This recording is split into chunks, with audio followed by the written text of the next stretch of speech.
Ah, Los Angeles, look at that sky, look at the view, look at the airplanes, the trees, the wildlife. It's refreshing. You know what else is refreshed? The Infiniti QX60. I'm gonna dive in and see what's new, and I'm gonna take it out on a test drive. The second generation QX60 gets some updates for the 2026 model year, and while you may think that this mid-size luxury SUV that seats up to 7 looks like a Nissan Pathfinder dressed in a tuxedo, well, it's a little bit more than that. The exterior gets a restyled front fascia with a revised bamboo forest-inspired grille seen on its larger QX80 sibling, digital piano key style daytime running lights, and illuminated 3D Infiniti logo. Hey, whoa, sorry to interrupt your beautiful view, but did you know that 88% of the viewers right now aren't subscribed to Kelley Blue Book? Consider subscribing. Out back, the rear fascia appears lower and wider thanks to a cleaner look. 20-inch wheels now come standard, and there's a new paint option on the top autograph trim, which happens to be the model I'm testing. It even has this new autograph decal with the dark satin border. And the emerald green paint on this autograph trim, whew, this thing looks good. The inside of this QX60 autograph grade is well appointed with soft touch trim, open pore wood, and has a new available stone gray color. The zero gravity seats are trimmed in semi-aniline leather, and there's even massage functionality in the first row for both the driver and passenger for those long and/or stressful commutes.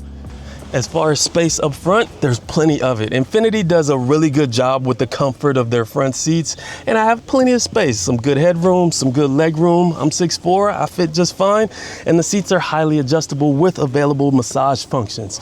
But it could use some thigh extensions for all my other tall folks out there. And the steering wheel feels good, and there's no gloss black buttons on it.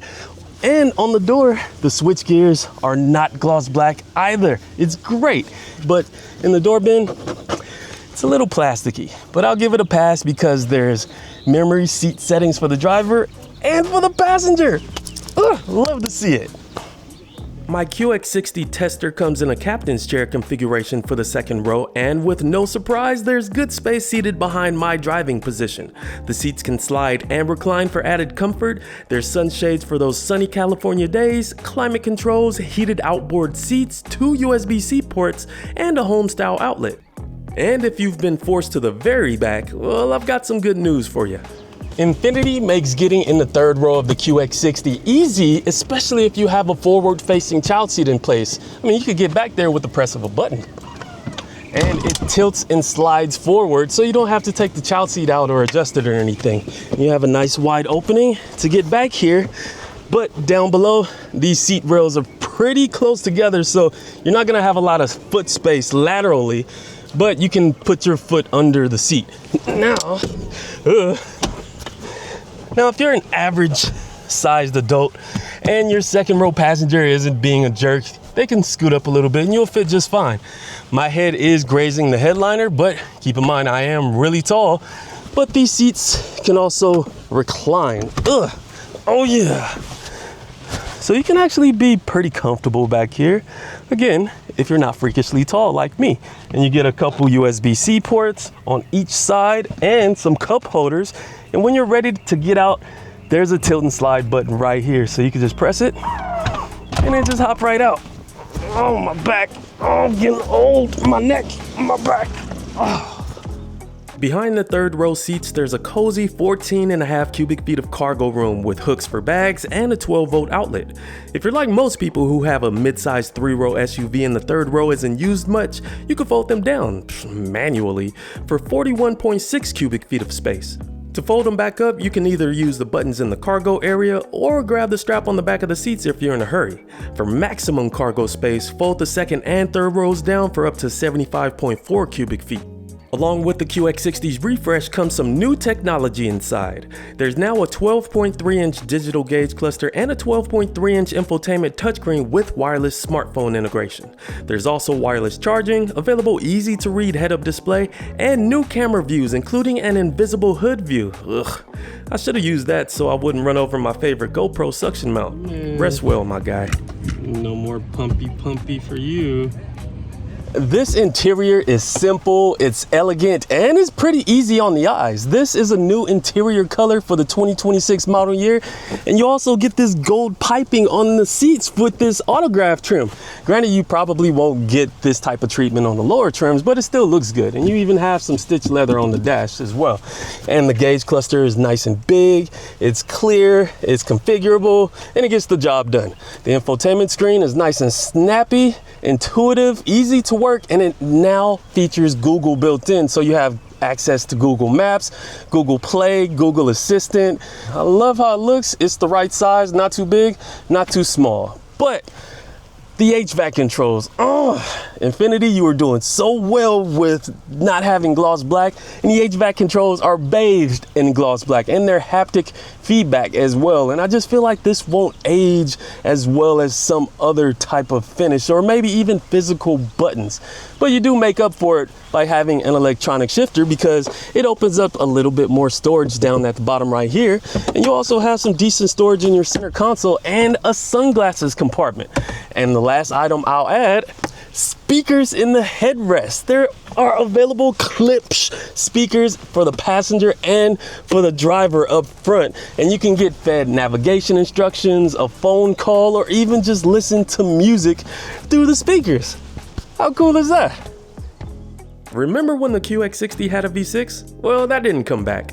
Powering all QX60s is still a turbocharged 2-liter 4-cylinder engine making 268 horsepower and 286 pound-feet of torque. This is linked to a 9-speed automatic transmission with standard front-wheel drive and optional intelligent all-wheel drive. If you're looking to tow, the QX60 has standard 7-pin wiring and can do up to 6,000 pounds when properly equipped. So if you think you're gonna miss the V6, well, let me tell you, if you're driving this like a normal adult, you're not gonna miss it at all. This still has adequate power if you're not laying on the throttle.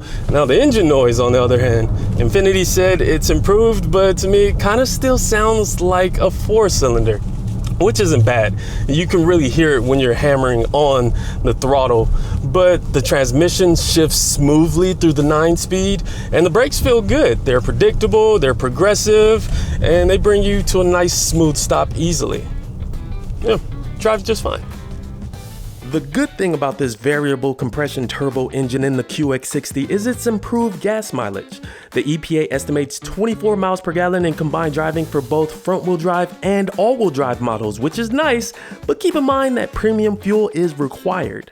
The all-wheel drive system's fuel efficiency not being penalized for added traction is a reasonably good perk, especially since there's no hybrid variant available.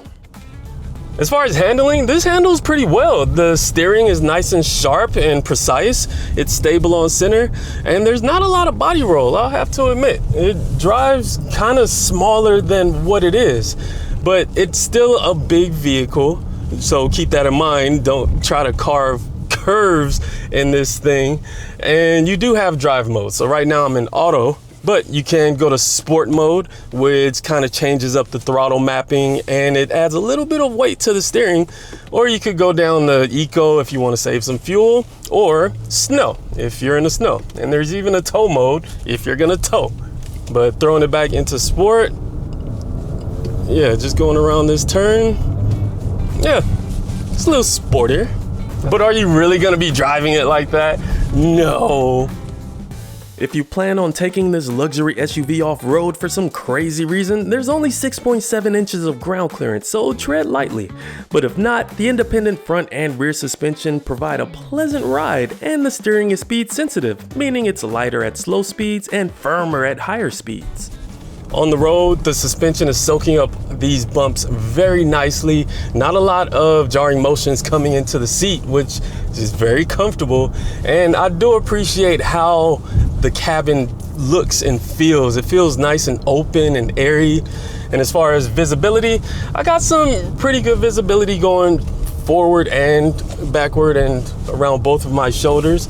And there's even a wide view camera with the camera list, just in case you're in a tight squeeze and you need to kind of look around the corner. Yeah, that can help out in a major way. And the build quality is great. Everything feels like it has a good fit and finish to it.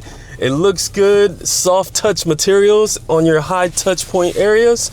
Yeah, it's a pretty solid QX60. The QX60 includes important standard driver assist tech like blind spot warning, lane keep assist, brake assist, and rear parking sensors, but now offers Pro Pilot Assist 2.1 that allows drivers to take their hands off the wheel on certain highways as long as their eyes are on the road ahead.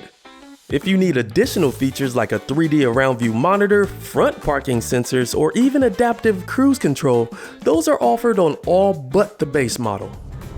So like I said, just regular commutes around town, this QX60 drives just fine, even though you have to deal with that 4-cylinder engine note.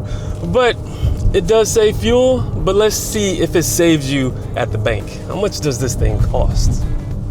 A base Infiniti QX60 pure front-wheel drive model begins at $52,550, which includes destination, and all-wheel drive can be added for an extra $2,000. This gets you full LED exterior lighting, 20-inch wheels, and 5 total USB-C ports inside the cabin. Now, if you're looking for the most luxury, that includes standard all-wheel drive, a two-tone paint job, dark exterior trim, 20-speaker audio system, and quilted stitching, the autograph trim starts at $67,500. And if you want a more aggressive look, the QX60 now has a first ever mid-grade sport model with a unique front fascia, gloss black wheels, all-wheel drive, dusk blue upholstery, and a fancy S-badge on the liftgate starting at $63,050. If you're in the market for a mid-sized luxury SUV like the Infiniti QX60 or maybe a competitor, make sure you go on kbb.com and get a fair purchase price. kbb.com, click the link above for more details. Some competitors in the luxury mid-size 3-row SUV segment worth checking out include the Lexus TX with an available plug-in hybrid model, Lincoln Aviator with 400 standard horsepower, and sporty Acura MDX, just to name a few. The 2026 Infiniti QX60 will be built in Tennessee and expect to see them in dealerships this summer. And that's the refreshed Infiniti QX60. It's not the fastest thing on the road, but it does have pleasant road manners, space, style, tech, available speakers in the headrest, and this emerald green paint. And if all that sounds good to you, check one out for yourself. Now, I'm gonna go check out the Los Angeles view. Beautiful. All right, let's listen to that 4-cylinder. Yeah, it's reasonably quick once you get it revved out, but whew, that noise, that needs a little bit of, a little more grrr to it. You know what I mean? Let me know down in the comments section if you do. Whew, traffic.